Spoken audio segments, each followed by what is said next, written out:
Kama una rafiki mpe mwambie hello. Hello. Mwambie rafiki yangu. Leo umefikiwa.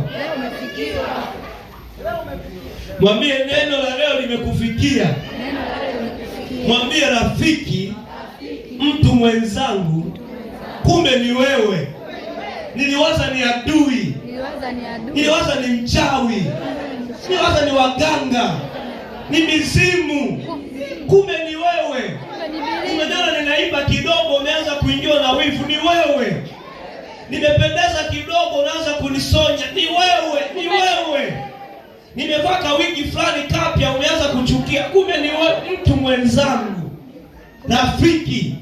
Na haijaishia tu rafiki, anasema niliyejuana nawe sana. Tumejuana sana, hatujajuana tu hapa, tumejuana sana. Hiyo neno kujuana sana, anasema tumepeana shauri tamu. Tunashauriana kwenye mambo mbalimbali, kwenye ishu za kibiashara, kwenye ishu za kikazi, msingi wa kiroho pamoja, kuambatana pamoja, ishu za nyumbani pamoja, ishu za Simba na Yanga pamoja, ishu za kijamii pamoja. Kumbe ni wewe rafiki yangu, mtu mwenzangu. Angekuwa adui ningemtukana, angekuwa adui tungepigana, lakini nikikuangalia ni wewe mchungaji mwenzangu, ni wewe mpendwa mwenzangu, ni wewe mshirika mwenzangu. Mwambie mwenzako ni wewe. Tuliyejuana nawe sana. Anasema tu haitoshi na kupiana shauri tamu na kutembea nyumbani mwa Mungu pamoja na kwenye mikutano. Yaani tupo pamoja.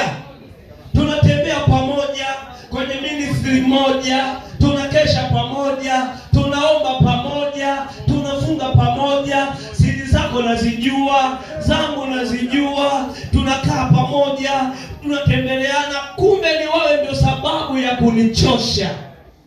Maneno yote ninayokuwa nasikia mtaani unakuja kunitia moyo, pole, vumilia. Kumbe ni wewe unayapeleka. Ngeukie mwenzako mwambie hello. Nitapoteza uaminifu kwako. Majeshi. Hebu mkazie macho kidogo. Mwambie ni wewe. Mwambie tena ni wewe.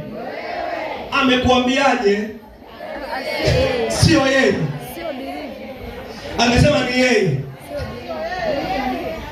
Haleluya.